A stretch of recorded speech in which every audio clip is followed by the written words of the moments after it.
Boa noite, Brasil. Boa noite, todos, todas. Hoje é 28 de dezembro de 2023, o último Jogando Conversa Dentro do ano. E eu fiquei matutando que tema que eu queria trazer. O que seria relevante, assim, para celebrar o último dia, não é o último dia do ano, mas o último encontro da gente, a última live, o último Jogando Conversa Dentro, né? O que seria mais representativo de jogar conversa dentro?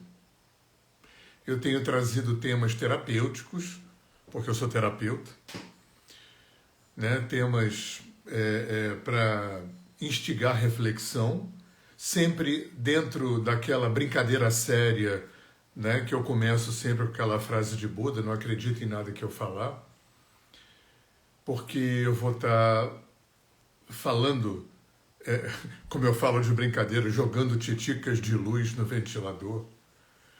Mas hoje eu queria falar de um assunto mais, não é mais sério, mas alguma coisa que vocês podem acreditar no que eu vou falar. Porque eu acho que meditação é um tema que transcende especulação mental, transcende opinião, transcende elaborar, né? Meditar é a anti-elaboração. Quando eu dava aula de yoga, eu dei aula de yoga durante mais de 15 anos, uma das coisas engraçadas que acontecia, aluno muitas vezes, né, centenas de vezes isso aconteceu, de alunos virem e falar: professor, eu tentei meditar e não conseguia. Falar: ok, e aí? Não, eu fiquei...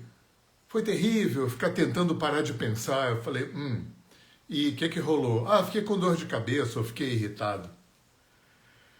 E aí eu sempre respondia: bom, sempre que você quiser ficar com dor de cabeça ou ficar irritado, tenta parar de pensar. Porque não tem uma torneira que fecha pensamento, não tem um botão de off, né? A neurociência, que me perdoe, né? Eu vou falar aqui dentro da minha arrogância aquariana, mas achar que o pensamento é produzido, que o psiquismo, que o inconsciente, tudo é um produto de atividade cerebral, para mim é tão bizarramente infantil como achar que um programa de televisão é produzido pelo aparelho de televisão. Então, eu concordo com o mundo antigo, né, com os orientais principalmente, que se debruçaram cientificamente há milênios nesse tema, que o pensamento é um produto de sei lá da onde. Quando o cérebro é uma forma desse pensamento ficar inteligível pela gente, né? Ele chega no consciente como um produto final,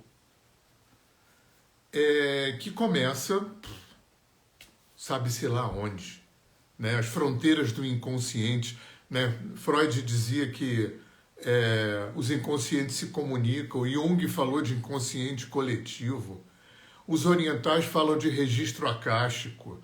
Então, o pensamento vem das entranhas do espaço-tempo, do akasha, da grande mente planetária, da mente cósmica, do inconsciente planetário e por aí vai, né? O inconsciente é construído provavelmente, basicamente, por memórias, né?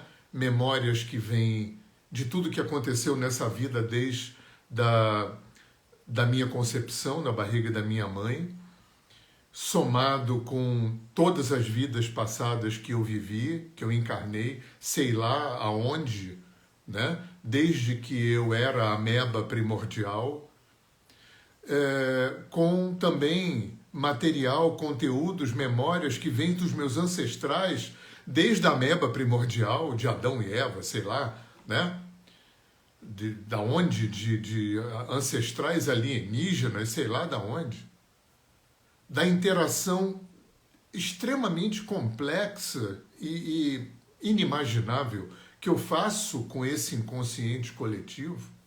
E tudo isso chega aqui, no meu consciente, na minha mente racional pensante, como um produto final. Um produto final extremamente resistido, controlado, manipulado, em sua maior parte dentro desse ambiente inconsciente, e um produto final que deveria ser extremamente potente e eficiente para lidar aqui na vida tridimensional, no mundo concreto, nesse mundo que a gente afere e interage com os 5 sentidos. E a gente, enquanto cultura ocidental, tem muito pouca habilidade, muito pouca eficiência, muito pouca expertise na utilização desse intelecto, dessa racionalidade, né, dessa mente pensante que elabora, né, para lidar aqui no mundo concreto. A gente tem que fazer muito esforço, a gente é muito pouco treinado para ter foco, para ter potência, né, com essa mente, com essa inteligência, né, no sentido ocidental de inteligência. E, por outro lado, a gente, enquanto cultura ocidental, né, greco-romana, cristã, judaica, branca, a gente não foi instrumentalizado para nada que não seja o penso logo existo, né? Descartes inaugura a filosofia e a ciência com essa frase, né? Ele separa religião de ciência, espírito de matéria, né? Depois isso tudo tem que tá sendo juntado de novo, e isso traz, né? Descartes e Newton trazem essa premissa de que o intelecto, a inteligência mental, racional, pensante, cerebral, né, é o produto mais nobre, mais sofisticado, mais especial que um ser humano produz. E um oriental morre de rir disso, né? Até porque, além disso não ser verdade, a gente usa muito mal, como eu falei agora. Quando a gente precisa ter eficiência, foco, potência, com essa mente pensante, consciente, com esse nível consciente do psiquismo, a gente lida com isso muito mal. A gente aplica muito mal potência nessa mente que pensa, por N razões, né? Primeiro, porque a gente não foi treinado para isso. Depois, porque o próprio cérebro fomenta, e eu tenho falado bastante disso, né? A neurociência sabe, né, que o cérebro ele não opera distinguindo passado de presente. Isso é uma característica cerebral. Uma coisa interessante também do cérebro, né? Aquela coisa que a gente fala assim, poxa, mas você só pensa no ruim, 90 coisas aconteceram legais, mas porque aconteceu uma coisa ruim, você fica preso no ruim. O cérebro dá suporte para isso. O cérebro dá suporte para o que não está bom, para o que não foi integrado, para o que não foi aprendido, para o que não foi resolvido. Isso é cerebral. Então, a gente não tem esse treinamento. A gente não foi habilitado nessa expertise, né, de ter foco, de ter um uso potente para essa mente que pensa, concentração. Então, assim, a meditação ela é a coisa mais simples para resolver a mais complexa. Simples não quer dizer fácil. Isso é uma coisa importante da gente contextualizar. As técnicas de meditação são extremamente simples, de uma simplicidade absurda, de muita gente desconfiar, quando se fala dos benefícios da meditação, desconfiar que esses benefícios não possam ser possíveis frente à simplicidade da meditação. Eu tenho um amigo que é o Edson Hiroshi, uma pessoa que foi muito importante na agroecologia no Brasil, que dizia que a gente sofre de compliquite complicosa. A gente tem uma tendência a dar muito mais valor àquilo que é complicado, que é complexo, né? que tem uma complexidade, né? Como é que coisas complexas podem ser resolvidas com soluções simples? Isso para a gente é muito difícil. Então a meditação é uma das coisas mais simples que existem, né? Daqui a pouco eu falo um pouco mais tecnicamente, né? Basta sentar, fechar o olho e usar uma técnica, e as técnicas são de uma simplicidade absurda para resolver a mais complexa. Eu vou começar pelo fim. Qual é a coisa mais complexa? Dentro de uma perspectiva, aí eu vou estender um pouco, tá? Dentro de uma perspectiva oriental, que quando a gente fala de meditação, a gente pensa em Oriente, né? Pela antiguidade, Índia, Tibete, China, bababá. A coisa mais complexa da existência humana é você descobrir quem você é. É você se reapropriar de quem você realmente é. É você se reexperienciar na sua essência real, na sua essência, vou falar redundância aqui, na sua essência essencial. E eu tenho falado bastante disso porque eu acho que isso é um ponto que é teológico, é filosófico e é emocional. Né? Nós fomos lavados cerebralmente pela religião vigente de que a gente nasceu culpado e pecador de nascença. E quando eu nasço pecador e culpado de nascença, isso é igual a dizer para mim que eu, ao nascer, eu sou alguém que não é e que não tem. E ainda nasci com passivo trabalhista, porque um cara foi enganado pela mulher e comeu um fruto que não podia. Foi expulso do paraíso e a merda toda começa aí. E aí eu tenho que fazer um ritualzinho na igreja para poder limpar o espirro da titica do Adão lá atrás que resolveu comer o que não devia. Com todo respeito, eu acho isso do infantilismo teológico absurdo. Não faz o menor sentido nada disso. Mas 2000 anos é muito tempo. E isso está impregnado no imaginário coletivo, no inconsciente coletivo, principalmente no que se refere à forma como a gente se relaciona emocionalmente com a gente, com o outro e com a vida. Porque quando eu nasço acreditando, e essa crença é uma crença que vem transmitida pelo DNA, é uma crença que vem transmitida pela via morfogenética, né, pelos inconscientes que se comunicam, pelo inconsciente coletivo, eu já nasço com esse programa de que eu sou alguém que não é e que não tem. E quando eu nasço com esse programa, que já é um programa com vírus, que já é um programa dando pau, que já é um programa com bug, porque isso não existe, o que eu fiz de mim? Eu fui buscar fora. E isso é a principal chave do sofrimento que me assola, da ignorância que me limita, da limitação que me move. É a ignorância de quem eu sou. Precisou, há 50 anos atrás, o Oriente invadiu o Ocidente, né, nos anos 60, na Europa e nos Estados Unidos,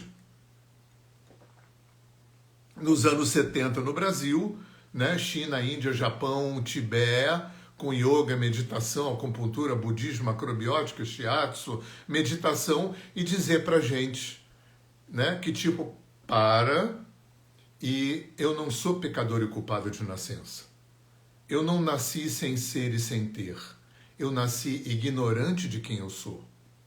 E a própria religião vigente, que me lavou cerebralmente, já dizia, Deus fez o homem à sua imagem e semelhança. A deixa está aí. É essa deixa que o Oriente veio trazer. Eu já sou quem eu sou. Né? Deus, seja lá quem Ele for, me fez, seja lá de que jeito for. Isso é o menos importante, considerações teológicas. O mais importante é que eu sou um. Eu sou perfeito. Eu sou inteiro, sou pleno, sou iluminado, hoje, aqui, agora e sempre, só que eu não sei. E a filosofia da Índia, ela circula em torno desse postulado filosófico / teológico. É porque no Oriente é tudo muito misturado, né? É filosofia, mitologia, teologia é muito entretecido, né? Mas o cerne, o âmago, né, da filosofia barra teologia na Índia é avidya. Avidya é uma palavra que quer dizer a ignorância de quem eu sou. Essa ignorância é a ignorância fundamental. Talvez essa ignorância seja analogamente, né, parecida com o mito da queda do paraíso do Adão e Eva. Talvez a queda do paraíso, na versão hindu, né, seja justamente o homem, por alguma razão, ter se tornado, né, ignorante de quem ele é. Ele perdeu o paraíso. Olha que interessante, porque a maioria e Jung se debruçou muito, né, nessa história. Isso ele percebeu a questão do arquétipo, né, que são símbolos que permeiam todas as culturas. Quando a gente fala de Adão e Eva, né, eu não estou falando do Adão e Eva cristão, eu estou falando do Adão e Eva judeu. Porque quem forjou, quem escreveu o mito na Torá judaica, que depois virou Velho Testamento, foram judeus. E existe uma ciência no judaísmo chamada Kabbalah, aonde as pessoas vão estudar para saber o que aquilo quer dizer. Porque é claro, quando você abre o Gênesis, é claro que é mito. É claro que é mito. Quando você abre o profeta, não sei se é Daniel, que você vê a queda o mito de Lúcifer, é mito. E o que a Igreja Católica fez quando ela inventou a Bíblia, né? É engraçado essa coisa de palavra de Deus, né? Deus nunca desceu de papel e caneta para escrever nada. Quando a Igreja foi inventar a Bíblia, o que ela fez foi pegar toda uma estrutura mítica, esotérica, né? Que gerou um estudo extremamente complexo e profundo, que é a Kabbalah, que justamente vai desvendar, estudar, entender o que aquilo quer dizer, e pegou esse conhecimento todo. Apesar de Jesus dizer que não veio mudar a letra, a Igreja não aceitou a exegese, a interpretação judaica do Velho Testamento, ou seja, não aceitou a interpretação de quem escreveu. E o mito virou literal. Eu moro na roça, eu tenho vizinhos muito simples, humildes, gente do interior que até hoje acredita piamente em Adão e Eva, em Deus fez o mundo em 7 dias, em Lúcifer que virou Satanás, essa coisa toda. Né? O mito virou literal. Isso foi um dos desserviços que a Igreja prestou ao mundo. Né? O meu anticlericalismo, que não é só com a Igreja Católica, eu acho que as religiões foram muito importantes para refrear a tendência do ser humano de ser bicho, no mau sentido. Eu acho que as religiões foram importantes para conter, né? É um paradoxo, né? Por um lado, as religiões, enquanto instituição, foram muito determinantes para a limitação do homem, para a limitação filosófica, para a limitação teológica do homem, para a limitação emocional do homem. Mas, por outro lado, as religiões foram muito importantes para conter essa natureza neandertal do homem, que está até hoje. Né? Quando você vê o que os judeus estão fazendo em Gaza, quando você vê a guerra na Ucrânia, quando você vê genocídio com índio no Brasil, isso é a natureza neandertal do homem. Né? A gente ainda está na idade das cavernas em muitos setores do nosso ser.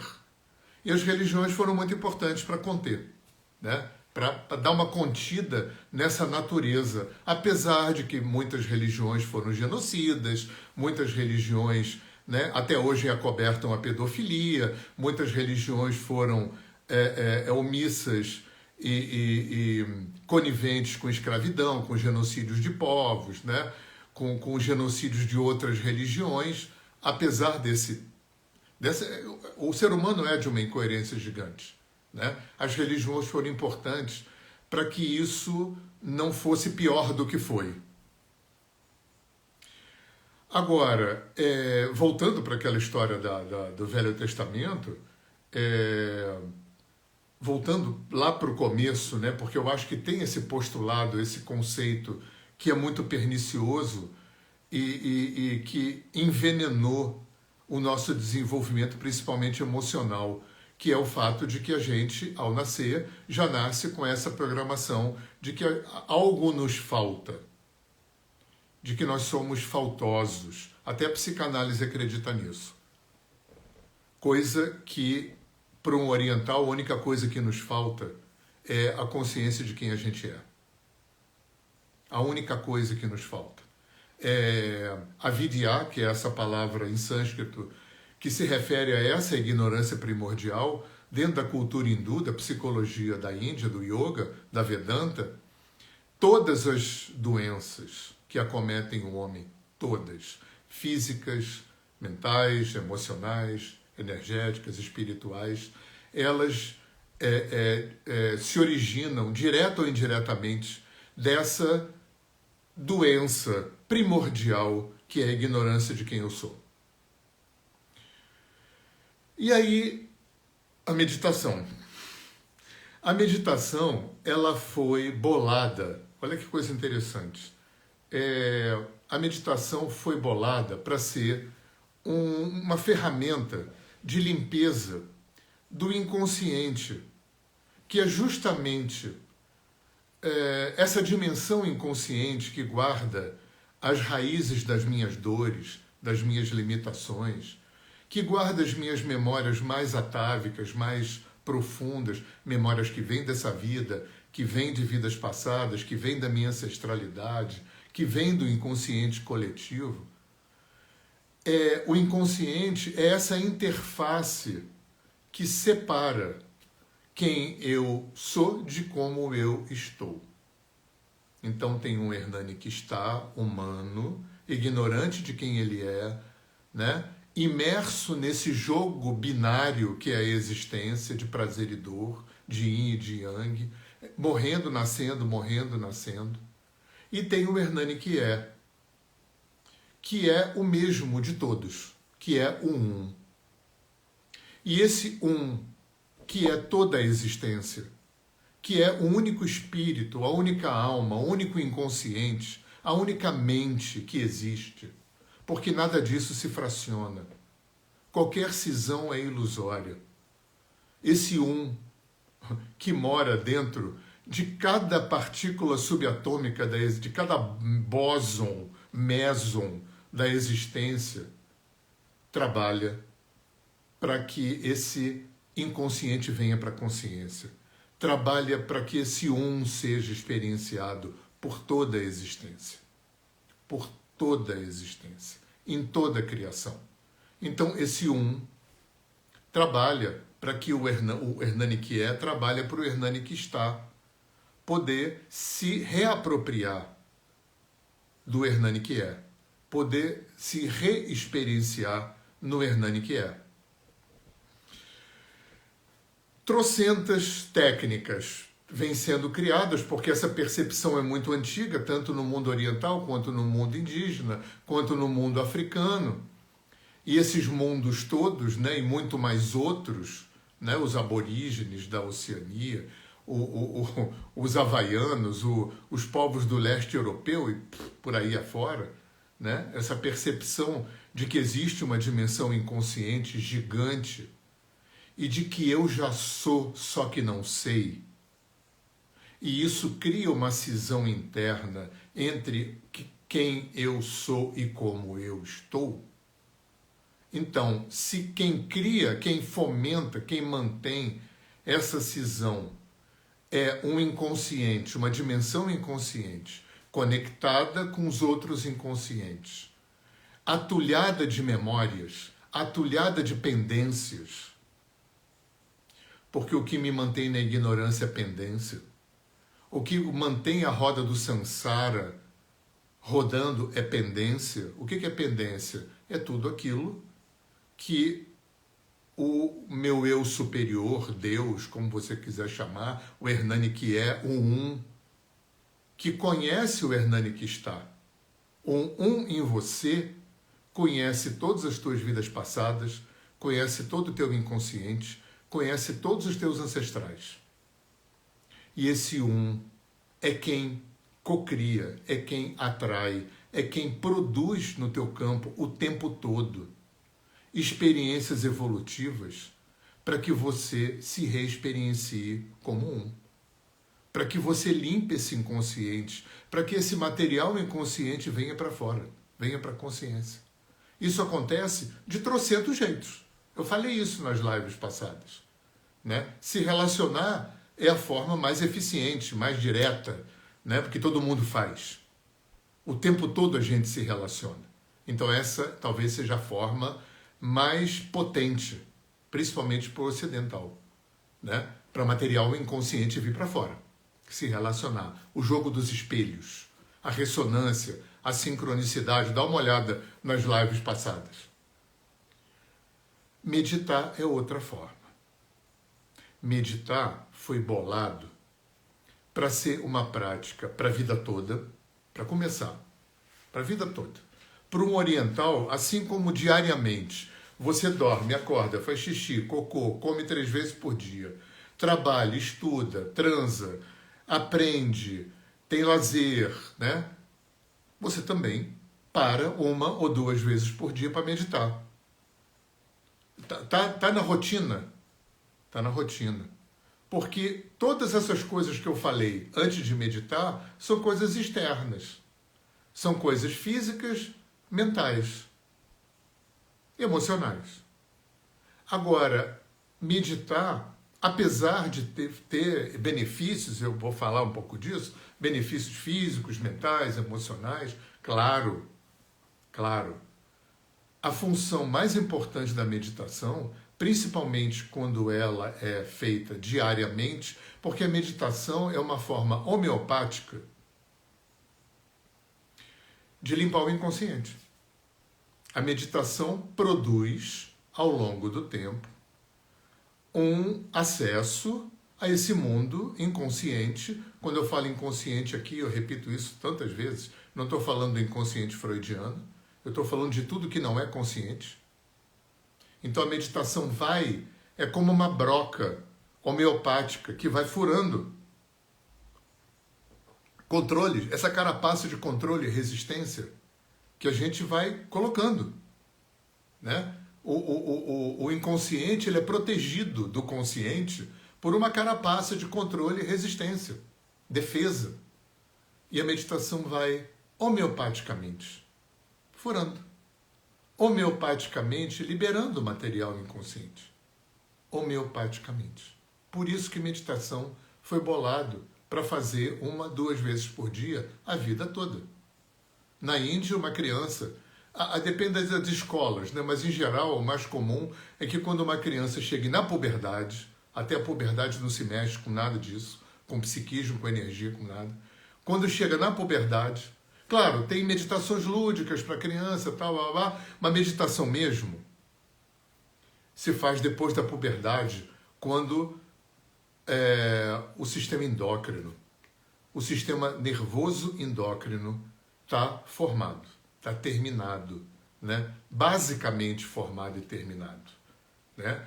Porque os chakras têm a ver com o sistema nervoso, com os plexos nervosos, os chakras têm a ver com as glândulas, né? Com o sistema endócrino. Então, quando isso está formatadinho, esse hardware está formatadinho, aí começa a brincar de meditação. Aí começa o trabalho de limpar aquilo que está fazendo você sofrer, que está fazendo você transmigrar de vida após vida, que está fazendo você repetir padrão, sistema de crença, repetir comportamento negativo, só que é homeopático. É você com você. Por isso que eu acho que para ocidental como nós, né, ocidental cristão judaico, greco-romano, capitalista branco, meditação e terapia é a dobradinha que há, né? Porque na Índia você tinha um guru. O guru, ele supria 4 funções na vida de um discípulo. O discípulo se beneficiava com a energia com a luz do guru, com o exemplo de vida do guru e com o conhecimento do guru. Para essas três coisas, guru não precisa estar vivo. Tem gente, até hoje, devota, discípula do Paramahansa Yogananda, de Ramakrishna, de Ramana Maharishi, do Sai Baba, do Swami Muktananda e por aí vai. Não precisa. A luz do guru está aí. O exemplo de vida do guru está aí, está nos livros. O ensinamento do guru também. Só que tinha uma quarta função que não veio para o Ocidente. Porque o que veio para o Ocidente foi livro e depois as organizações. O guru mesmo não veio. E o guru fazia o quê? Ele funcionava como um espelho de elaboração. Porque ele instruía o seu discípulo para quê? Práticas. Que práticas? Todas.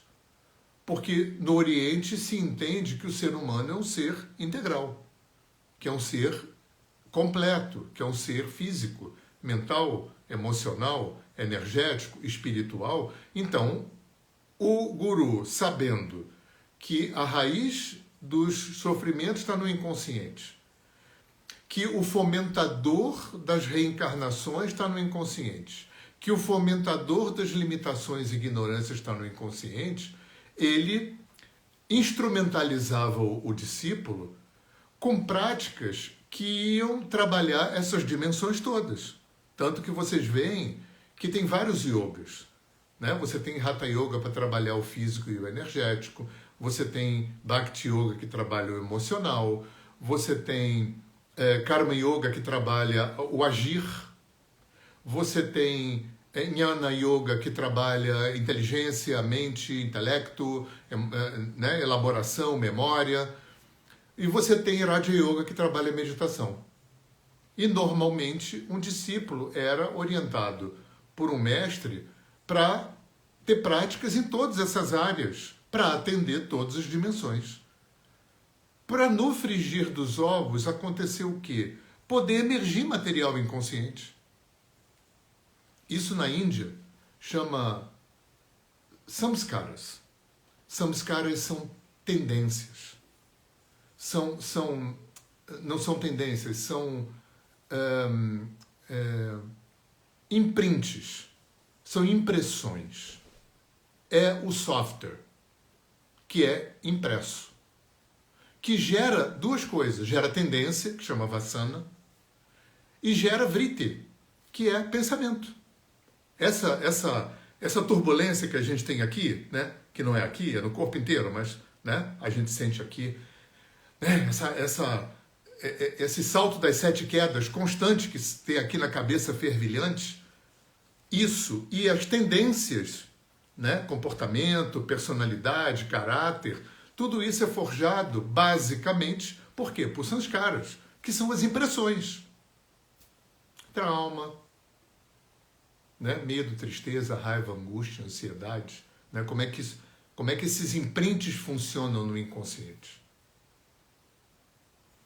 Por isso, os gurus tinham essa malandragem de instrumentalizar o cliente para que ele trabalhasse em todas as dimensões. Então vamos trabalhar o corpo, vamos trabalhar a energia, vamos trabalhar o emocional, vamos trabalhar o mental, vamos trabalhar o energético, o espiritual, em todas as dimensões. Para quê? Para eclodir, para emergir, para a gente poder trabalhar os sanskaras, para a gente poder ressignificar os sanskaras, para a gente poder criar novas possibilidades de tendências, de vasanas, mais expandidos, mais positivos, mais potentes, para que os vrittis possam expressar menos angústia, menos ansiedade, menos raiva, menos medo, para que possa ter mais expertise de concentração. Afinal de contas, a mente pensante, racional e intelectual foi feita por Papai do Céu para a gente lidar aqui no mundo tridimensional, concreto. E a gente lida muito mal. Então a meditação, ela vai fazer esse trabalho homeopático. Claro, meditação é bom para muita coisa? Claro que é, ótimo. Para muita coisa. Meditação ajuda o sono, meditação ajuda a trabalhar a sua ansiedade, a sua angústia, meditação ajuda você a ficar mais concentrado, mais focado, ajuda você, uma coisa importantíssima que a meditação ajuda é você aprender, você, a gente, né? Aprender a viver no único lugar que a vida acontece, que é no presente. Eu estava falando daquela coisa da neurociência do cérebro, né? Que o cérebro não reconhece a diferença de passado e de presente. O cérebro também fomenta, isso a gente experimenta o tempo todo, fácil perceber agora. O cérebro fomenta esse ping-pong que a gente experimenta quase o tempo todo, passado, futuro, passado, futuro, passado, futuro, passado, futuro. E tem uma coisa que eu já falei em 500 lives, eu vou falar de novo, porque eu falo isso nos cursos, isso é muito contundente. Se a mente fosse um círculo, que você pudesse dividir percentualmente, quanto você gasta de tempo cronológico, psicológico e emocional, angustiado com o passado que você não pode mudar. Do que sobrou, quanto você gasta de tempo cronológico, emocional e psicológico, ansioso com o futuro, que você não sabe se vem, como vem, quando vem, até para compensar um passado que você não pode mudar. Quanto sobra para viver no único lugar que a vida acontece, que é no presente? Como diria o saudoso Chico Anísio, isso aqui. Se sobra. Então, a meditação, entre outras coisas, ela vai homeopática. Esse é o desafio para nossa mente ocidental, que quer tudo rápido. Tem uma coisa que eu aprendi com um índio americano, chama Indian Time. Aqui na Aldeia do Sol, quando vem índio americano, pode esquecer o horário de relógio, hora de jantar, hora de almoço. Quando o índio senta na fogueira, quando pega tambor para cantar, horas.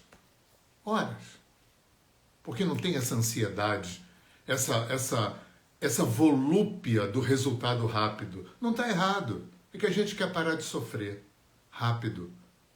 E a gente quer parar de sofrer rápido porque a nossa cultura não nos instrumentalizou com formas de parar de sofrer mais rápido, com formas de não fomentar o sofrimento por tempo demasiado. A gente fica no looping, né? Meu pai morreu, eu continuo com raiva dele, né? A gente entra num turbilhão de turbilhões emocionais e fica fazendo looping, fica turbilhonando naquelas coisas, aquilo fica enorme, né? Enorme. A gente não tem a expertise de receber a vida com o tamanho que ela tem. Perguntavam para Buda, para que serve meditação? Ele falava assim, bom, para você receber a vida com o tamanho que ela tem. Porque os desafios maiores da vida vêm pela via emocional, gente. Isso eu tenho falado em muitas lives também, e muitos cursos, né? Pensar uma elaboração de sentir, me desculpe a TCC, tá? E a neurociência, que acreditam que sentir é uma elaboração de pensar. Mas tô fora. Até porque, lembra, você começou a sentir na 3ª semana de gestação da sua vida, quando o sistema nervoso central começou a ser construído na barriga da sua mãe. Porque sentir é corporal. Eu não preciso pensar para sentir. Sentir é a única coisa na gente que está no presente. Pensar está fazendo ping-pong passado, futuro, passado, futuro. Então eu comecei a sentir com 3 semanas de vida na barriga da minha mãe. É claro, até o 1º semestre de vida, eu ainda vivo como se eu estivesse em simbiose com a mãe. Essa separação de identidade, a construção do meu eu, só vai acontecer no 1º semestre de vida, que eu vou descobrir que eu não sou a minha mãe, né? Agora, pensar, eu preciso aprender a falar e minimamente elaborar para começar a pensar, raciocinar, agregar memória, elaborar memória, né? Porque agregar memória eu já agrego desde a barriga da minha mãe. Elaborar memória. Então olha a diferença que tem entre quando eu comecei a pensar, e quando eu comecei a sentir e quando eu comecei a pensar. A agulha da bússola que me orienta pela vida é sentir, não é pensar. Eu sinto, logo existo. Eu existo, logo penso. Porque eu sinto, logo existo, e existo, logo penso. Talvez essa seja a equação mais correta. Penso, logo existo foi legal na época do Descartes. Foi importante para a construção da filosofia, da ciência e tal. Venceu a validade. Aí precisou ouvir Reich, né? O pai da psicologia corporal, né? Da psicossomática, para a gente entender a importância de sentir na vida humana, no corpo, né? Naquilo, na gente que sempre está no presente. Sentir sempre está no presente. Por isso que a meditação que Buda ensinou, que se chama Vipassana, é uma meditação toda calcada em sentir. Eu acho que um dos grandes presentes que eu ganhei na minha vida foi o meu vizinho de sítio vender o sítio dele para o centro de Vipassana, aqui entre Vassouras e Miguel Pereira. Eu já fiz o curso de Vipassana de 10 dias. Eu acho que é um divisor de águas. Eu acho que todo mundo que busca, né, que é terapeuta, ou que é espiritualista, ou que faz terapia, né, é uma experiência inenarrável fazer um curso de meditação Vipassana de 10 dias. E Buda era um cara muito esperto e a meditação, a técnica é toda calcada em sentir, porque sentir é que leva a tua vida. Eu sinto, logo existo. Eu existo, logo penso. Pensar vai ser um produto de sentir. Então eu tenho que trabalhar na fonte. Trabalhar no sentir. Então, voltando, né? Eu vou falar algumas coisas muito basiconas, também para o tempo não ficar muito grande demais para isso, né? Eu tenho mais alguns vídeos no meu canal de vídeos no YouTube, no meu canal de podcast no Spotify, e também eu queria fazer uma pequena propaganda, o treinamento para o desenvolvimento e educação da sensibilidade, da sensitividade, um treinamento que eu produzi com 25 vídeos pela Hotmart, fruto de 50 anos de pesquisa, de experimentação, de prática, sendo que metade desse tempo de vida profissional, meditando desde essa época, épocas com frequência, épocas sem frequência, né? Porque ocidental, meio urbano, meio rural, eu não pude nem conseguir ter a disciplina e a constância que um indiano tem, ou deveria ter, né? Mas há meio século dentro desse caminho. E eu construí esse treinamento, não é um curso de formação, é um treinamento para a vida, onde eu entro profundamente em meditação, em relaxamento, em respiração. É um tripé básico, né, desse treinamento, com muita teoria, muito simples, de uma forma muito coloquial, muito nada erudita, com muita prática, todas de muita simplicidade e muita efetividade. Tá? Tá com preço promocional até o dia 31, até domingo. Segunda-feira já vira o preço, vai continuar um preço acessível, mas não é mais o preço promocional, então corre lá, 5 anos de acesso pela Hotmart. E lá tem áudios de meditação, de relaxamento, exercício de respiração. Tem uma coisa que é muito focada para o estresse, para a ansiedade, para a depressão, tá? E uma coisa que eu queria falar aqui também importante não, esse link não está na bio. Manda uma mensagem para mim.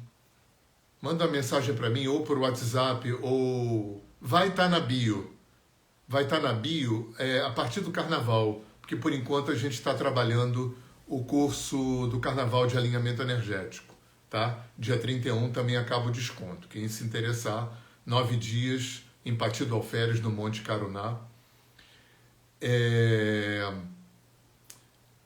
Mas se você me mandar um inbox, ou um e-mail, ou um WhatsApp, eu te mando o link do treinamento, tá bom? Faça isso. Uma coisa que eu queria falar aqui também, para não ficar muito estendido. Tem alguns conceitos que, quando entram numa outra cultura, ganham outros significados, ou às vezes deturpações. CD de meditação guiada é muito legal, mas não é meditação. É muito legal. Eu acho super bacana CD de música New Age, CD com aquelas meditações guiadas, é muito legal para ansiedade, para relaxar, mas não é meditação.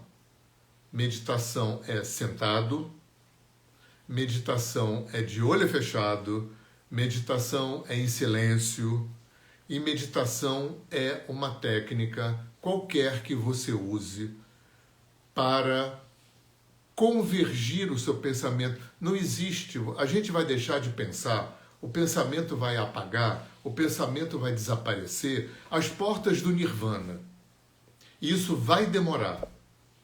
Então, enquanto o nirvana não chega, a gente baixa a bola.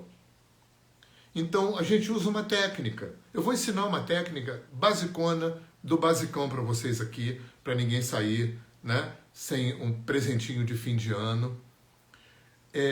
A gente usa uma técnica qualquer para quê? Para convergir esse turbilhão de pensamentos, para fazer isso, para dar uma funilada. Para quê? Para treinar a concentração. Quando você treina a concentração, você habilita essa mente pensante, intelecto, memória, né, a ser mais potente para lidar com o mundo concreto tridimensional. Você abre um espectro de vida consciente no presente, que é o único lugar que a vida acontece. Você aproveita mais o presente. Você aprende a lidar com as emoções com o tamanho que elas têm. Com o tamanho que elas têm. Então, assim, se não dá... Olha o segredinho da parada. Se não dá para a mente parar de pensar, porque não tem torneira nem botão de off, o que dá para aprender a fazer? Sair de dentro da mente que pensa. É a mesma coisa. Não dá para você fazer um rio parar de correr. Você está dentro de um rio caudaloso. Não dá para fazer ele parar de correr, mas dá para você sair do rio, sentar na margem e ficar olhando para ele. Outra coisa importante também que está fora da nossa cultura, porque muita gente me perguntava, para que serve eu ficar observando a mente que pensa? Para a nossa cultura ocidental, cristã, judaica, greco-romana, branca, capitalista, serve para nada. Né? Porque a gente está dentro do turbilhão de mente que pensa. Para que serve sair de dentro da mente que pensa e ficar olhando? Primeiro eu volto para aquela frase de Buda, para a gente aprender a expandir o espectro do único lugar que a vida acontece, que é no presente, para a gente aprender a receber a vida, principalmente o que o mundo emocional traz com o tamanho real que aquilo tem. Isso já é coisa à beça. Isso já é coisa pra caramba. Agora, tem uma terceira coisa, claro, tem muito mais coisa, tá? Mas tem uma terceira coisa que é muito importante. Tem um tipo de cognição que não foi descoberta pela psicologia ocidental nem pela psicanálise, a não ser pelos psicólogos e psicanalistas que beberam no Oriente, e tem muitos. Existe um tipo de cognição que o psiquismo oferece, que é a capacidade de observar sem elaborar, sem interpretar, sem analisar. Isso, para um ocidental que penso logo existo, não serve para nada. Mas esse tipo de cognição, quer ver uma coisa, por exemplo? Terapeuta, gente. Um constelador, por exemplo, tem que se habilitar a observar sem elaborar, analisar, interpretar. Ele tem que observar a dinâmica do campo. Ele tem que aprender a descolar do seu julgamento, a descolar do seu achismo, a descolar do seu acervo intelectual, experiencial e ir para esse lugar onde eu aprendo. Porque se tudo é aprendizado, não tem mágica. Assim como eu vou para a escola aprender matéria, matemática, física, química, né? Eu também aprendo isso aí.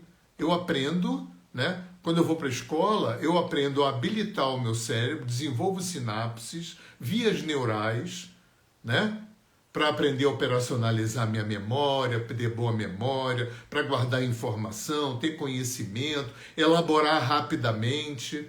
Da mesma forma, eu aprendo com a meditação a criar um distanciamento, aquilo que os índios chamam de visão da águia, aquilo que o hindu chama de mente testemunha. Tem um tipo de cognição, onde eu aprendo a observar a mim primeiro, ao outro, a vida, sem elaborar, sem analisar, sem interpretar, sem julgar. Eu apenas observo. Para quê? Vou repetir as frases de Buda. Para aprender a viver no presente, que é o único lugar que a vida acontece e é onde a mente que pensa menos está. Para eu aprender a receber aquilo que as emoções me trazem, com o tamanho que elas têm, para que eu as deixe passar, para que eu aprenda com elas, para que eu resolva, integre o que elas trazem e não fique fazendo turbilhão ad eternum dentro de mim. Você acha pouco? Eu acho que isso já é coisa pra caramba. Então, olha só. Vamos lá. Primeiro, meditar sentado. De preferência, não é obrigatório, tá? De preferência no mesmo horário, no mesmo lugar. Mas outro dia eu falo disso. Não é obrigatório, mas é legal. Porque você imanta, né? Você cria uma ambiência, você cria, né, energeticamente uma ambiência legal, né? Porque tudo que a gente fala, pensa, intui, intenciona, age, gera energia, antimatéria no ambiente. E essa antimatéria, isso vale para o ruim e para o bom, para o negativo e positivo, para a luz e para a sombra. Então, quando eu, no mesmo lugar, naquelas mesmas horas, eu me dedico a esse exercício, isso libera no ambiente, na minha aura, uma qualidade frequencial, vibratória, que fica no ambiente. Que fica no ambiente fazendo o quê? Quanto mais eu medito naquele lugar, mais eu imanto o ambiente daquela energia. Quanto mais o ambiente tem aquela energia, mais eu sou levado a meditar, mais a meditação se aprofunda e fica um looping do bem. Né? Isso vale para o mal também, vale para tudo, para vício, para tudo, para tudo. Então, assim, sempre sentado, deitado é relaxamento, não é meditação. Sempre sentado, sempre de olho fechado, embora tenham algumas poucas escolas, o Zazen é de olho levemente aberto, o pessoal da Brahma Kumaris, que é uma instituição da Índia também, mas isso é minoria da minoria da minoria. Na meditação é de olho fechado, sentado, não precisa estar em lótus, né, em nada disso, pode ser na cadeira, com o pé no chão, encostado na parede, problema nenhum, tem que estar confortável, tá? De olho fechado, sentado, tá? E você vai observar a tua respiração. Isso se chama Anapanasati. É a meditação básico do básico que se ensina no budismo, no yoga, para começar a meditar. Você vai observar, não é um exercício de respiração, não é.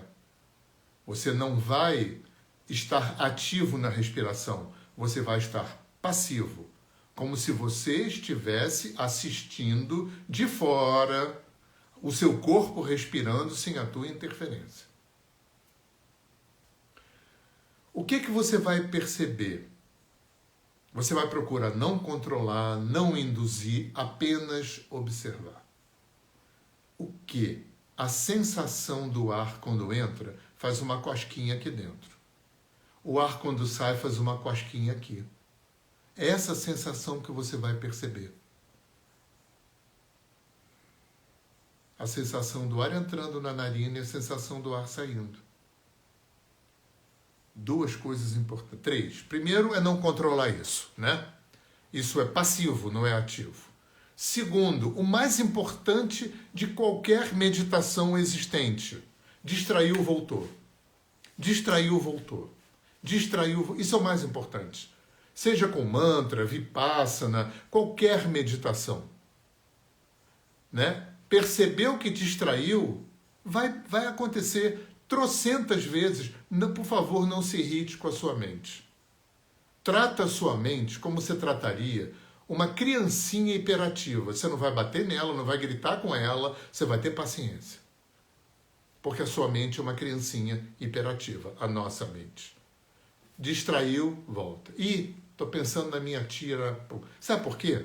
Porque, olha o segredo, quando você medita, a gente aqui está numa... O cérebro funciona, é uma usina elétrica que funciona em hertz, em ciclos. A gente aqui agora está, se eu não me engano, em beta. Quando você está naquele estágio pré-meditação, né? Aquele estágio que você está quase dormindo, ou quase acordando, você está em alfa, está mais lento. Quando você entra no nível mais profundo, você entra em teta. Por isso chama Theta Healing, aquela terapia. Porque teta é a ciclagem cerebral onde abre a tampa do inconsciente. É por isso que quando a gente medita, vem memórias, vem cheiros, gostos, lembranças, fragmentos, e a mente se distrai naquele fragmento.